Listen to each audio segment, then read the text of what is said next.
ఓం శుక్లాంబరధరం విష్ణుం శశివర్ణం చతుర్భుజం ప్రసన్నవదనం ధ్యాయేత్ సర్వవిఘ్నోపశాంతయే అని స్వామివారి నమస్కారం చేసుకుని మన మనుస్మృతిలో 4వ అధ్యాయాన్ని కూడా పూర్తి చేసుకున్నాము. 5వ అధ్యాయంలోకి వెళ్తూ ఉన్నాము. ఇందులో మళ్ళీ అదే విషయము. మనము మనుషులుగా ఉన్నంత వరకు ఏమి తినాలి, ఎట్లా తినాలి, ఏ విధంగా దేహ శుద్ధి చేసుకోవాలి, ఏ విధంగా ద్రవ్య శుద్ధి చేసుకోవాలి, శుచి ఎట్లా పాటించాలి అని ఇంకా కొంచెం ఎక్కువగా చెప్తూ వస్తారు లోతుగా. వాటిని కూడా చూసుకుంటూ వెళ్దాము. ఇవి గృహస్థాశ్రమంలో ఉన్న వాళ్ళ కోసం మాత్రమే అని చెప్పడానికి లేదు. ఏ ఆశ్రమమైనా, ఏ వర్ణమైనా సరే మనుషులందరికీ ఇవి వర్తిస్తాయి. అందరి కోసము చెప్తూ ఉన్నారు. చూసుకుంటూ వెళ్దాము. ముందు ఏమి తినొచ్చు, ఏమి తినరాని వస్తువులు అని చూపిస్తున్నారు. ఇక్కడ కొంచెం చెప్తారు. భగవద్గీతలో కొంచెం చెప్తారు. అక్కడక్కడ కొన్ని కొన్ని శాస్త్రాల్లో కొంత కొంత చెప్తారు. అయితే పూర్తిగా మన ఆరోగ్యం కోసం, మన ఆయుష్షు కోసము, ఆరోగ్యం వర్ధిల్లడం కోసము మనము జాగ్రత్తగా ఏమి తినవలసి ఉంటుంది, ఏమి తినకుండా మానుకోవాలి అన్న విషయము మనకు ఆయుర్వేదంలో ఇంకా ఎక్కువగా రాసి ఉంచుతారు మొత్తము. ఏ పదార్థం తినడం వల్ల శరీరానికి ఎటువంటి వికారాలు కలుగుతాయి, మంచి గాని, చెడు గాని అని చూపిస్తూ ఉంటుంది మనకు ఆయుర్వేదము. ఎప్పుడైనా సరే మనకు కొంత ఇప్పుడు చదువుకుంటున్న సబ్జెక్ట్స్‌లో గ్యాపొచ్చిందంటే, ఆ సమయంలో మనం ఆయుర్వేదం ఒకసారి చూసుకుందామని అనుకుంటూనే ఉన్నాము. ఇక్కడ కొంచెం చూపిస్తున్నారు. చూసుకుంటూ వెళ్దాము. ఏవైనా సరే మన దేహాలు ముఖ్యంగా 5 రకాల భూతాలతో నిండి ఉన్నాయి. మనకు ఆ విషయం ఎట్లైనా తెలుసు. అన్నము, నీళ్ళు, గాలి, అగ్ని, కాళి ఇవన్నీ ఉంటాయి మన దేహాల్లో. ఖాళీ స్థలం ఎంతో కొంత ఉండాలి. లేకపోతే రక్త ప్రసారం అవ్వడం కష్టము. కడుపులో అయినా సరే ఖాళీ లేకపోతే మనకు ఆయాసంలాగా వస్తుంది. ఎక్కడైనా సరే ఖాళీ ఆకాశం ఉండి తీరాలి. తర్వాత గాలి కదులుతూ ఉండాలి. తర్వాత నీళ్లుండాలి. మన దేహంలో అగ్ని కొంచెం వెచ్చదనం ఉండాలి. మరీ శరీరం చల్లగైపోయినా సరే, మరీ ఎక్కువగా వేడి పెరిగినా సరే మనం తట్టుకోలేము. అట్లానే నీళ్లు గూడా తగిన విధంగా ఉండాలి. నీళ్లు తగ్గాయంటే దాహం అంటే శరీరం దహించుకుని పోతున్నది. నిప్పు ఎక్కువయింది నీళ్లు అందులో పోయి అని మనకు శరీరం చెప్తూ ఉంటుంది. అప్పుడు నీళ్లు తాగుతాము. శరీరంలో ఆ దాహము అంటే అగ్ని పెరిగి నీళ్లు తగ్గడం అన్నదాన్ని మళ్ళీ సమతలం చేయవలసొస్తుంది. సమం చేయవలసొస్తుంది. ఈ విధంగా దాంతో పాటు అన్నం ఉండాలి. ఏదో ఒకటి తింటూ ఉండాలి. ఇప్పుడు కానీ మనం బబుల్‌లో బ్రతకట్లేదు. బయట నుంచి అవసరమైనవి లోపల వేసుకుంటూ ఉంటాము.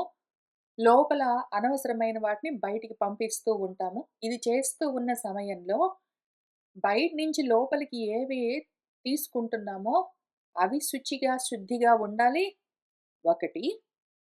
అవి మనలో రకరకాల వాతాలను, పిత్తాలను, కఫాలను పెంచకుండా ఉండాలి. రోగాలు కలిగించకుండా ఉండాలి. ఒకవేళ ఏ కారణానికైనా జబ్బులు కలిగితే, ఆ రోగాలను నివారిస్తూ ఉండాలి. ఇటువంటివన్నీ చాలా చేస్తూ ఉండాలి. మనం తింటున్న అన్నం వల్లే మన శరీరంలో కణాలన్నీ పెరుగుతూ ఉంటాయి, మారుతూ ఉంటాయి, ఏంటో జరుగుతూ ఉంటాయి. ఇది స్థూలంగా, స్థూల దేహం గురించి. కాక మనకు సూక్ష్మ దేహం గూడా ఉంటుంది.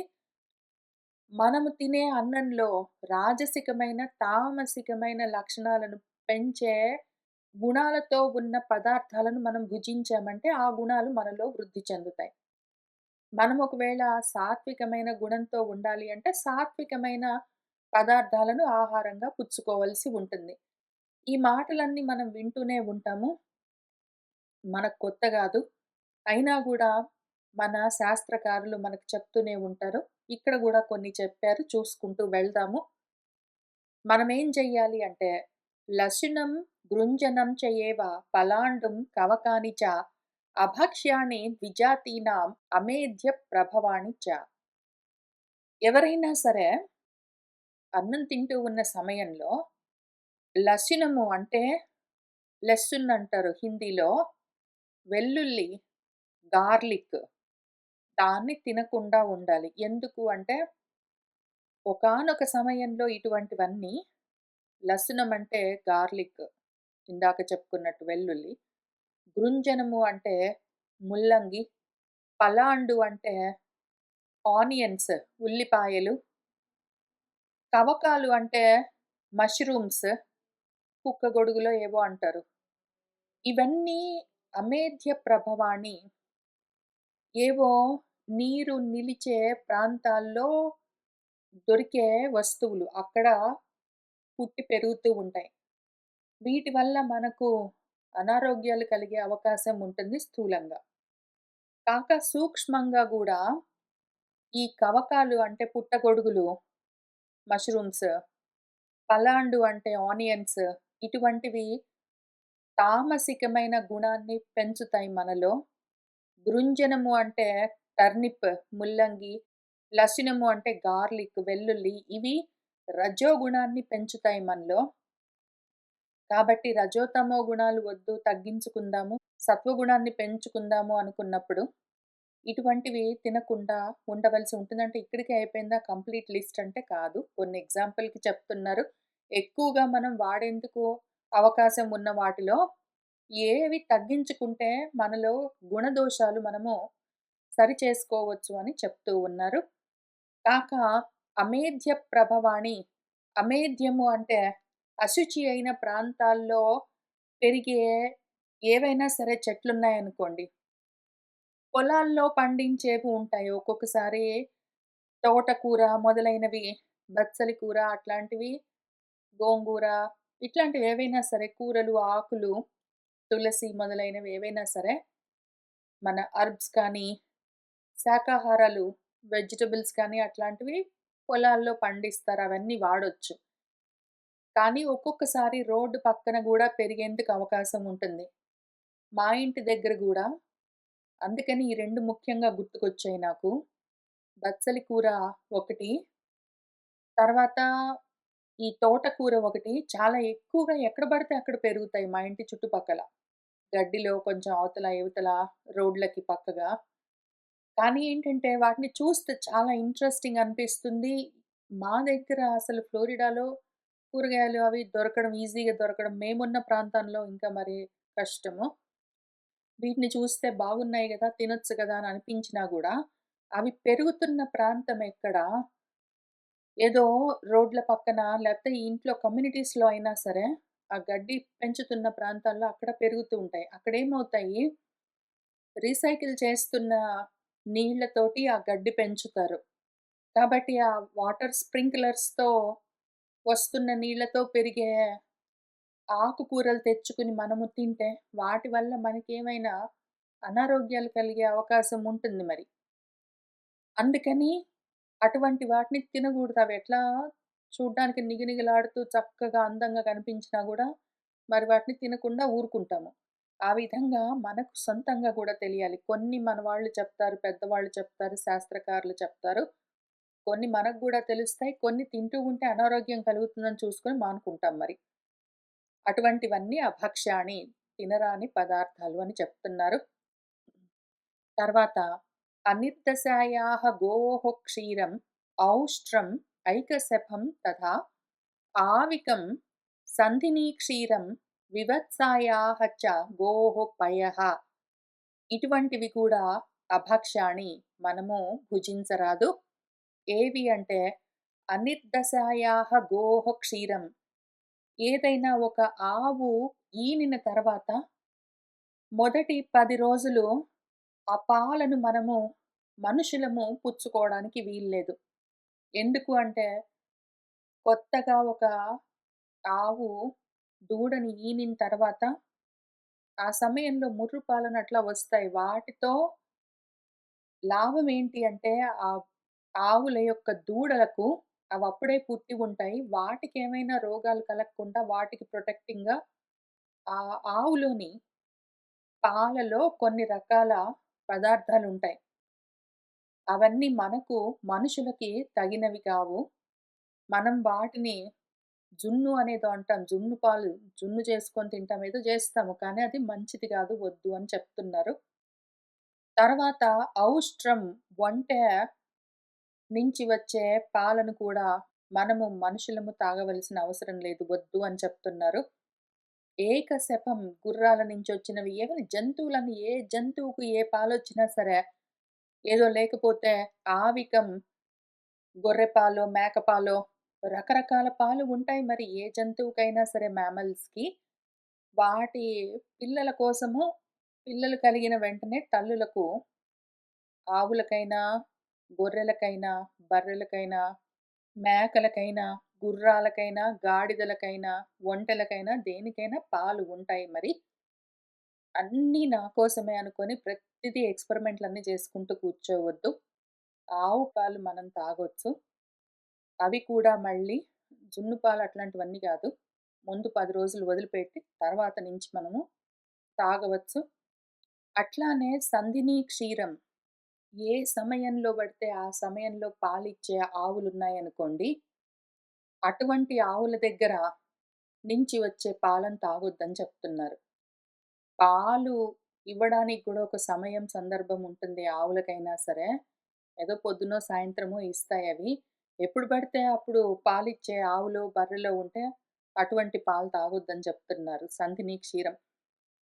తర్వాత వివత్సాయాః గోః పయః ఒకవేళ ఆవు ఈనింది, కానీ దాని వత్సము, దాని దూడ చనిపోయిందంటే, అటువంటి ఆవు పాలు తాగొద్దు అని చెప్తున్నారు. మనకు తెలుస్తుందా? మనమేదో కొనుక్కుంటాము. కొనుక్కున్న పాలలో ఆ దూడ చనిపోయిన ఆవు పాలా ఇవి? ఎప్పుడు పడితే అప్పుడు ఆ ఆవు పాలిస్తూ ఉన్నదా? ఇటువంటివన్నీ మనకు తెలిసే అవకాశం లేదు. కొన్ని నమ్మకంతోటి వెళ్తాము.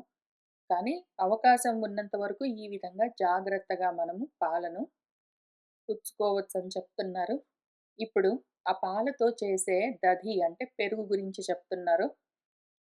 దధి భక్ష్యం చ స్యుక్తేషు సర్వం చ దధి సంభవం యాని చ ఏవ అభిషూయంతే పుష్పమూల ఫలైః శుభైః. దధి పెరుగు భక్ష్యం చ అది భక్ష్యము. పెరుగు తినవచ్చు. అట్లానే ముఖ్యంగా శుక్తేషు శుక్తము అంటే పుల్లగా ఉన్నవి. ఫర్మెంట్ అవ్వడం అని అర్థం. తోడుకుంటాయి గదా! పాలను తోడు పెడితే పెరుగవుతుంది. మామూలుగా అట్లా ఓవర్ నైట్ ఉండి పులిసిపోయిన వాటిని మనం తినొద్దు అని భగవద్గీతలో గూడా చెప్తారు భగవంతుడు. అయితే కొన్ని ఎక్సెప్షన్స్ ఉంటాయి. పులిసిపోయినవి, ఫర్మెంట్ అయినవి తినొద్దని చెప్పిన దాంట్లో ఇదొక ఎక్సెప్షన్. పెరుగు ఆ విధంగానే తయారవుతుంది కాబట్టి అది భక్షమే, తినొచ్చు అని చెప్తున్నారు. అట్లానే దధి సంభవం సర్వం చ పెరుగుతో మనము ప్రాసెస్ చేసి తయారు చేసేవేవుంటాయో వెన్న, మీగడ, నెయ్యి మొదలైనవి కూడా మనం తినొచ్చు. అట్లానే యాని ఏవేవైతే ఇంక అనుమానం లేదు, క్వెషన్ లేకుండా అంటే అశుచి అయిన ప్రాంతాల్లో పెరగట్లేదు, మంచి ప్రదేశాల్లోనే పెరుగుతున్నాయి అన్నప్పుడు ఏ పువ్వులైనా సరే, ఏ కందమూలాలైనా సరే, ఏ ఫలాలు, పండ్లైనా సరే మంచివి. మంచివై ఉండాలి. అశుచి ప్రాంతాల్లో పెరిగినవి గాదు. శుభ్రమైన ప్రదేశాల్లో పండిన పళ్ళైనా, కందమూలాలైనా, పువ్వులైనా ఏవైనా సరే అభిషూయంతే వాటి నుంచి తయారు చేసిన ఏ పదార్థాలైనా సరే మనము భుజించవచ్చని చెప్తున్నారు. తర్వాత యత్కించిత్ స్నేహ సంయుక్తం భక్ష్యం భోజ్యం అగర్హితం తత్ పర్యుషితం అపి ఆద్యం హవిశేషం చ యత్ భవేత్. ఒక్కొక్కసారి పర్యుషితము అంటే కొంతకాలం అయిపోయింది. వండిన తర్వాత కొంతకాలం ఉన్నాయి అట్లా అవి నిలువ ఉన్నాయి అంటే, ఆ విధంగా నిలువ ఉన్నవి తినొద్దు. ఎప్పటికప్పుడు ఫ్రెష్‌గా వండుకొని తినండి అని చెప్తారు మన భగవంతుడు గూడా భగవద్గీతలో. అక్కడ గూడా ఆయన మళ్ళీ కొంచెం ఏవి తినొచ్చని చెప్తూ ఉన్న సమయంలో పర్యుషితాలు తినొద్దని జెప్పారు. ఇక్కడ గూడా పర్యుషితం మామూలుగా అయితే తినడానికి వీల్లేదు. నిలువ ఉన్నవి తినొద్దు, ఆరోగ్యానికి హాని అని చెప్తారు. అయితే ఒకవేళ యత్కించిత్ ఏమైనా కొంచెము స్నేహ సంయుక్తం నెయ్యితో చేసినవేవైనా పదార్థాలుంటే, పిండి వంటలేవైనా, తీపి పదార్థాలు. భక్ష్యాలు, భోజ్యాలు అట్లాంటివేవైనా వాటిని అవి గూడా అగర్హితం భోజ్యం. నిందనీయం కాకుండా ఉన్నవి. వద్దు అన్నవి వదిలిపెట్టి, ఎందుకు అంటే నేతులతో వాటితో చేసినవి కొంతకాలం ఉన్నా పర్వాలేదు తినొచ్చు అంటే, ఇంక మొత్తమే పాసిపోయినవి, ముక్క వాసనొస్తున్నవి అటువంటివన్నీ తినరాదు. మళ్ళీ ఆరోగ్యానికి హాని కలుగుతాయి. అగర్హితము, గర్హనీయమైనవి గాకుండా కొంచెం మంచిగున్నవి, కొన్నాళ్ళు నిలువున్నా పర్వాలేదు జాగ్రత్త జేసుకుంటే తినొచ్చని చెప్తున్నారు. అది గూడా మళ్ళీ అగర్హితము. నెయ్యితో చేసినవి కొంచెం కొంత నిలువున్నా పర్వాలేదు, తిన్నా పర్వాలేదు అన్నందుకు ఇంక అదే పనిగా ఆరోగ్యానికి హాని కలిగే విధంగా నేతులతో చేసినవి, సక్కరతో, వాటితో, బెల్లంతో చేసినవి తినుకుంటూ పోరాదు. ఆరోగ్యాన్ని చూసుకుంటూ, ఆరోగ్యానికి నష్టం కలగకుండా ఎంత అవసరమో అంతవరకు తినొచ్చు అని, అంతవరకు భోజ్యం పర్వాలేదు అని చెప్తున్నారు భక్ష్యాలేవైనా సరే.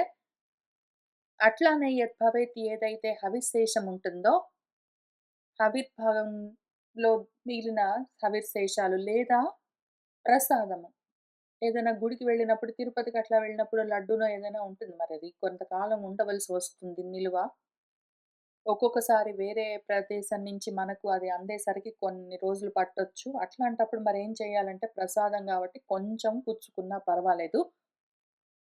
అయితే ప్రసాదం గదా అని మొత్తం లడ్డు ముక్క వాసనొస్తూ ఉంటే గూడా, పాసిపోయినా గూడా, ఎన్నాళ్ళదైనా సరే కొన్ని నెలల తరబడి అట్లా ఉన్నది ఎప్పటికో ఒకప్పటికి దొరికింది గాబట్టి తింటాను అని అట్లా ప్రయత్నాలు చేయొద్దు.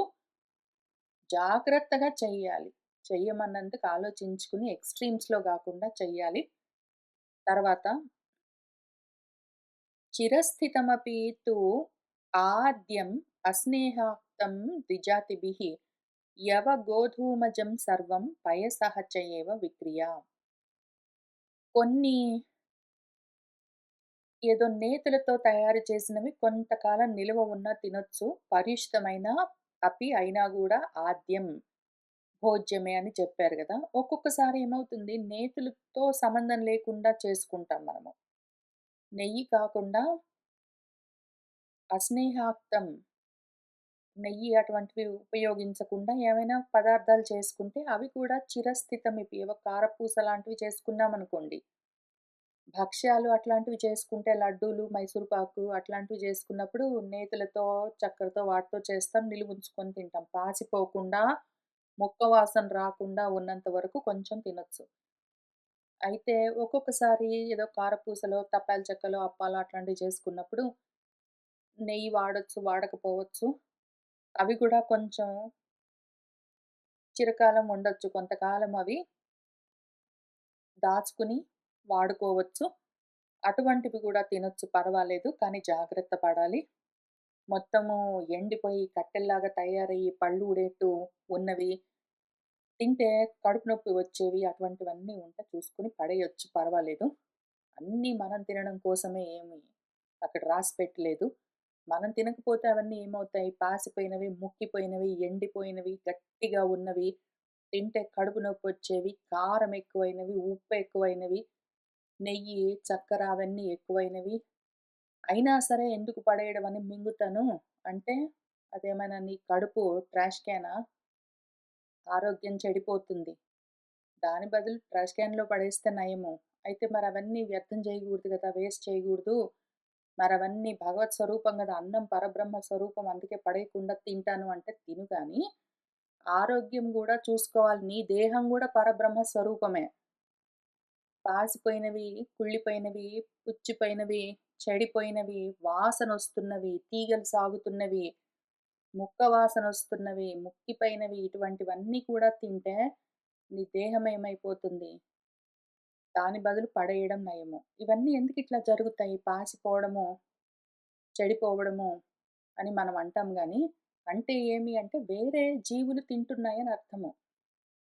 తీగ సాగుతూ ఉన్నది అన్నమైనా సరే, ఏదో పాసిపోయింది, చెడిపోయిందంటే ఎట్లా చెడిపోతాయి? ఎట్లా పాసిపోతాయి? ఎట్లా తీగ సాగుతాయి? ఏవో వేరే జీవులు తింటున్నాయి గాబట్టి అవట్లా మారి ఉండొచ్చు. వేరేవి తింటాయి పోనీ వేరే జీవులు ఒకవేళ తింటూ ఉంటే మంచిదే గదా! పోనీ అనుకోగలగాలి. అన్నీ నేనే తింటాను, చెడిపోయినా తింటాను, పాడైపోయినా తింటాను, పాసిపోయినా తింటాను అంటే, అన్నం పరబ్రహ్మ స్వరూపం గాబట్టి మింగుతాను అంటే, నీ దేహం గూడా పరబ్రహ్మ స్వరూపం. మరి దీన్ని గూడా జూసుకోవాల్సుంటుంది. దీన్ని చెడగొట్టుకొని దాన్ని జాగ్రత్త చేసుకోవడము వ్యర్థమైన పని. అట్లానే యవలు, గోధుమలతో చేసినవి ఏవైనా ఉన్నాయంటే, వాటిని గూడా ఒక్కొక్కసారి చపాతీలు అట్లాంటివి ఇవాళ చేస్తే రేపటి వరకు ఉంటాయి ఒక్కొక్కసారి. లేదా అప్పాలు అట్లాంటివి ఇవాళ చేస్తే కొన్నాళ్ళుంటాయి. గోధుమలతో చేసినవి, యవలతో చేసినవి లేదా ఏదో వేరే ధాన్యాలతో చేసినవి ఏమైనా కొన్నాళ్ళుంటే పర్వాలేదు. చెడిపోకుండా ఉన్నంత వరకు మరి గట్టిగా స్టేల్‌గా అవ్వకుండా ఉన్నంత వరకు తినొచ్చు పర్వాలేదు. అట్లానే పయసః విక్రియ సర్వం. పాలతో చేసినవి గూడా ఒక్కొక్కసారి ఏదో పాలతో చేసిన పేడ అంటారు. పాలతో చేసిన ఏవో స్వీట్‌లన్నీ ఉంటాయి. అట్లాంటివి గూడా ఒక్కొక్కసారి కొన్ని రోజులుంటాయి చెడిపోకుండా. వాటిని చెడిపోకుండా ఉన్నంత వరకు కొంతవరకు శరీరానికి ఆరోగ్యం చెడిపోకుండా చూసుకొని తినొచ్చు. ఏవైనా సరే కొంతవరకు గైడ్‌లైన్స్ చెప్తారు. ప్రతిది నువ్వేం తింటున్నావని నీ ఇంట్లోకొచ్చి కూర్చొని డైటీషియన్స్ లాగా వాళ్ళు ఒక లిస్ట్ రాసి ఇది తిను, ఇది తినొద్దని ఎవరు చెప్పలేరు గదా! ఎంతవరకు చెప్తారు? ఎంత సెలబ్రిటీస్ డబ్బులు పెట్టి మరీ డైటీషియన్స్‌ని వాళ్ళని పెట్టుకుంటే గూడా ఎంతవరకు చెప్తారు? కొంతవరకే. నీకు కూడా సొంతంగా తెలియాలి. కాబట్టి మన శాస్త్రాలు, మన గురువులు మనకేం చెప్తున్నారో వాటిని చూసుకొని, మన శరీరానికి కష్టం కలగకుండా, దాన్ని ఏడిపించకుండా ఎంతవరకు అవసరమో అంతవరకు భుజించవచ్చు అని చెప్తున్నారు. ఇంక తర్వాత దేహ శుద్ధి ఎట్లా చేసుకోవాలి? ద్రవ్య శుద్ధి ఎట్లా చేసుకోవాలి అని చెప్తున్నారు చూద్దాము. ముందు దేహ శుద్ధి ఇవాళ. దేహ శుద్ధిం ప్రవక్ష్యామి ద్రవ్య శుద్ధిం తథా ఏవ చ చతుర్ణామపి వర్ణానాం యథావత్ అనుపూర్వశః. దేహ శుద్ధిని చెప్తాను. తథా ఏవ అట్లానే ద్రవ్య శుద్ధి ద్రవ్యాలను, పదార్థాలను శుద్ధి ఎట్లా చేసుకోవాలో చెప్తాను. అందరికీ. వాళ్ళకు వీళ్ళకని లేదు. 4 వర్ణాల వాళ్ళకి ఇదే విషయము. యథావత్ యథావిధిగా ఉన్నది ఉన్నట్టు అనుపూర్వశః వరసగా చెప్తాను. జాగ్రత్తగా తెలుసుకోండి అని చెప్తున్నారు మన మనువు గారు. ముందు దేహశుద్ధి కదా! జ్ఞానం, తపః, అగ్నిః, ఆహారः, మృత్, మనః, వారి, ఉపాంజనం, వాయుః, కర్మ, అర్కః కాలౌ చ శుద్ధేః కర్తॄణి దేహినాం. దేహదారులను శుద్ధి చేయడం కోసం కొన్ని పదార్థాలు, వస్తువులు ఉన్నాయి ప్రపంచంలో. ఒకటి మనుషులని జ్ఞానము పరమశుద్ధి చేస్తుంది. జ్ఞానం చేసినంత శుద్ధి ఇంక ఏ వస్తువు చెయ్యదు. కాబట్టి జ్ఞానము మనుషులకు శుద్ధి చేసే వస్తువుల్లో ప్రధానము. ఆ తర్వాత తపస్సు. తినమన్నారు గాబట్టి లడ్డూలు తింటాను, బూందీ తింటాను, అప్పాలు తింటాను, చెక్కలు తింటాను, ఇంకేంటో తింటాను అనుకుంటూ కూర్చుంటే, అసలు దేనికి కంట్రోలే లేకపోతే ఏమైపోతావు? అది నోటికి చెప్పుకున్న తపస్సు, నియంత్రణ. ఎంత అవసరమో అంతవరకు తింటాను అని అనుకోవడం. అట్లానే కళ్ళకు ఎంతసేపు చూస్తావు ఏది జూసినా? చెవులకు ఎంతసేపు వింటావు ఏది విన్నా? ఎంత స్పర్శలు కావాలి నీకు? ఎన్ని వాసనలు కావాలి? ఎన్ని గావాలి? ఎంత అవసరమో అంత. కొంతవరకు వాడుకుని ఇంద్రియాల్ని తప్పింపచేయడం, ఎండగట్టడము. అవసరం లేకపోతే అక్కర్లేకుండా ఇంద్రియాల్ని అదే పనిగా ఉన్నాయి గదా అని వాడుకుంటూ పోతే చెడిపోతాయి. ఆ విధంగా తప్పించడము, వాటిని ఆపేయడం వైరాగ్యం. జ్ఞానము ఇది వైరాగ్యం. ఆ తర్వాత ఇంక మామూలుగా స్థూలమైన పదార్థాల కోసం అగ్ని ప్రతి దాన్ని శుద్ధి చేస్తుంది. ఏదైనా ఇంకా క్లెన్జింగ్ చేయాలంటే నిప్పులో పడేసామంటే అది మొత్తం శుద్ధి చేసి కూర్చుంటుందింక.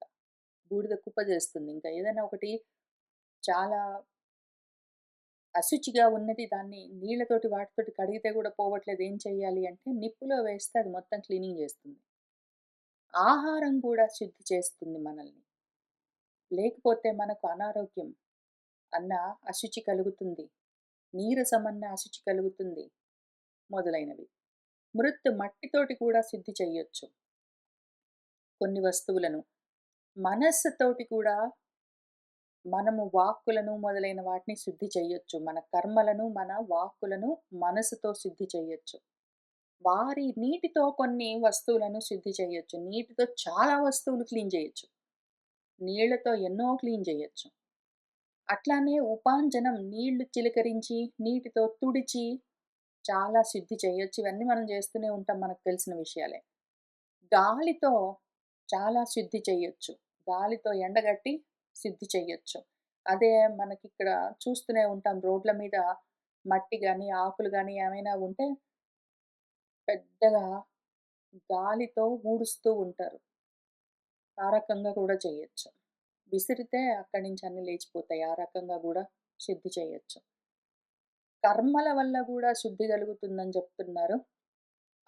సూర్యుడి వల్ల శుద్ధి ముఖ్యంగా డి విటమిన్ అవన్నీ వస్తాయి. అందుకని రకరకాల జబ్బులు రాకుండా ఉంటాయి. ఏవైనా బాక్టీరియా మొదలైనవి ఏమైనా ఉంటే శరీరం మీద అవి గూడా నశిస్తాయి. పోయి ఎండలో కూర్చోపో, నీరెండకి కొంచెం సేపు అని చెప్తారు. అట్లానే కాలము ఎన్నో విషయాల్ని క్లీనింగ్ చేస్తుంది.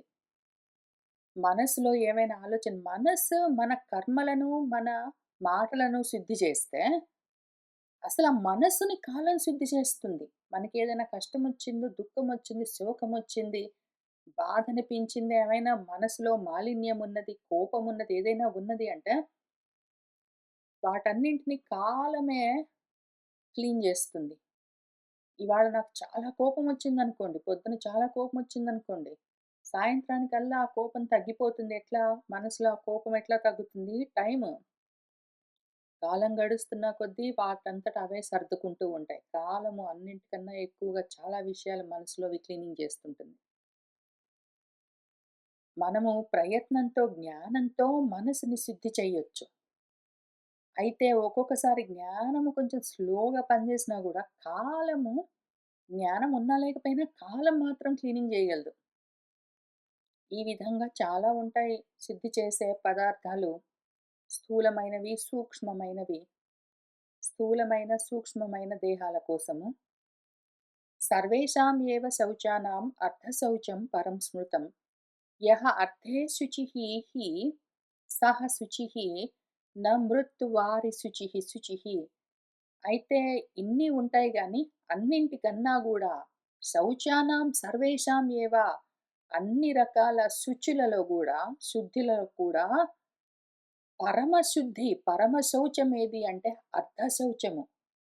పరమార్థం తెలిసింది అంటే మిగిలినవన్నీ అవసరమే లేదు. వాడికి కాలంతో సంబంధం లేదు, కర్మలు లేవు, సూర్యుడు లేడు, చంద్రుడు లేదు, గాలి లేదు, ఆకాశం లేదు, నిప్పు లేదు, నీరు లేదు, ఏమీ లేదు. ఏది అవసరం లేదు. వాడి శరీరం మట్టి గొట్టుకొని పోయి, వాడి జుట్టంతా రేగిపోయి, వాడు వాసనొస్తున్నా సరే, వాడికి పరమార్థం తెలిసిందంటే వాడు పరమ శుచిగా ఉన్నట్టే లెక్క. వాడికి ఆ పరమార్థం తెలీదు. ఆత్మతత్వం తెలీదు గానీ, శరీరం మాత్రం క్లీన్‌గా ఉంటుంది అంటే ఏం ఉపయోగము? వ్యర్థమని చెప్తున్నారు. అర్థం ఉన్నదంటే, పరమార్థం తెలిసిందంటే అది శుచి. ఏదో మట్టితోటి శుద్ధి చేస్తాను, నీళ్ళతోటి శుద్ధి చేస్తానంటే ఇవన్నీ గాదు. ఎంతవరకు చేస్తావు మట్టితోటి, నీళ్ళతోటి, సబ్బుతోటి, వాటితోటి నీ దేహాన్ని శుద్ధి? ఎలక తోకను తెచ్చి ఏడాది ఉతికిన నలుపు నలుపే గాని తెలుపు గాదని మనసులో ఆత్మతత్వ విజ్ఞానము అంకురించడమే లేదు. దేహాన్ని మాత్రం ఓహో! రుద్ది, రుద్ది శుద్ధి చేస్తావు. ఎన్నాళ్ళు చేసినా ఒక్కటే. ఇప్పుడు దేంతో ఎవరికి ఎటువంటి శుద్ధి కలుగుతుంది అని చెప్తున్నారు. క్షాంత్యా శుధ్యంతి విద్వాంసః దానేన కార్యకారిణః ప్రచ్ఛన్న పాపాః జప్యేన తపసా వేదవిత్తమాః. విద్వాంసులు ఎట్లా శుద్ధి పొందుతారు అంటే క్షమ, సహనంతో, శాంతితో విద్వాంసులు శుద్ధి అవుతారు.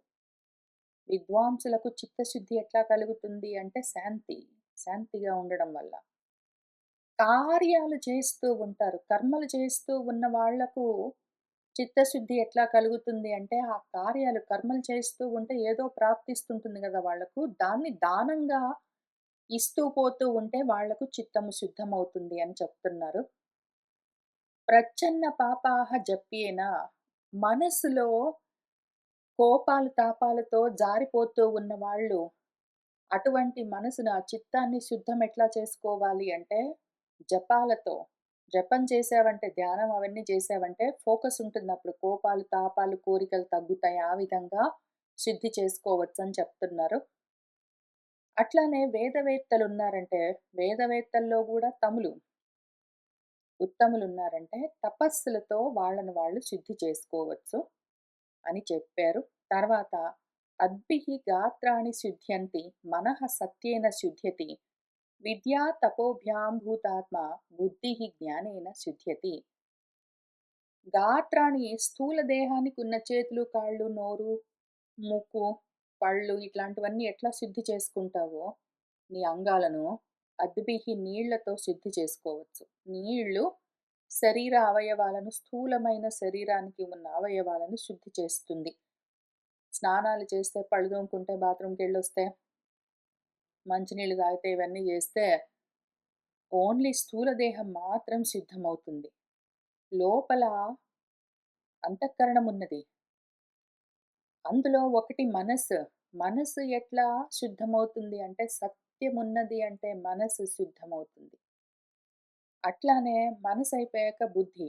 బుద్ధి ఎట్లా శుద్ధమవుతుంది అంటే, జ్ఞానంతో శుద్ధమవుతుంది. మనసు, బుద్ధి అయిపోయాక అహంకారం, భూతాత్మ. అహంకారం ఎట్లా శుద్ధి అవుతుందంటే, విద్య, తపస్సుల చేత. చదువుకోవడం వల్ల, వైరాగ్యాన్ని పెంచుకోవడం వల్ల అహంకారం తగ్గుతుంది. జ్ఞానం పెంచుకోవడం వల్ల బుద్ధి శుద్ధి అవుతుంది. అజ్ఞానం తగ్గుతుంది. సత్యంతో ఉండడం వల్ల మనసు సిద్ధమవుతుంది. మిగిలిన మామూలు దేహశుద్ధి నీళ్ళతోటి ఎట్లైనా ప్రతిరోజు చేస్తాము. ఏషః శౌచస్య వః ప్రోక్తః శరీరస్య వినిర్ణయః నానావిధానాం ద్రవ్యాణాం శుద్ధేః శృణుత నిర్ణయం అని చెప్తున్నారు. ఏషః ఇదిగో ఇది, వః మీకు, శరీరస్య శౌచస్య ప్రోక్తః శారీరకమైన శౌచం అంటే స్థూల శరీరము, సూక్ష్మ శరీరము 2. బయట స్థూలంగా కనిపిస్తున్న అవయవాలు, ఇంద్రియాలు, బాడీ పార్ట్స్‌ని, బాడీని ఎట్లా శుద్ధి చేసుకోవాలి అని చెప్పారు. అట్లానే లోపల మనసుని, బుద్ధిని వాటిని ఎట్లా శుద్ధి చేసుకోవాలి అని చెప్పారు. వినిర్ణయము నిర్ణయించి చెప్పారు. ఇది ఇట్లానే పనిచేస్తుంది. ఇంకా ఇప్పుడు నానా విధమైన అనేక విధాలైన ద్రవ్యాలను, పదార్థాలను ఏ విధంగా శుద్ధి చెయ్యాలి అని నిర్ణయించి చెప్తాము నిశ్చయాత్మకంగా. దాన్ని శృణుత వినండి అని చెప్తున్నారు. ఇక్కడి నుంచి ద్రవ్య శుద్ధి మొదలు పెడతారు. దాన్ని మనం వచ్చే వారం కలిసి కూర్చొని చదువుకుంటూ వెళ్దాము. ఇవాళకి ఇక్కడికి ఆపుతున్నాను. సర్వం శ్రీకృష్ణ పరబ్రహ్మ పాదారవిందార్పణమస్తు.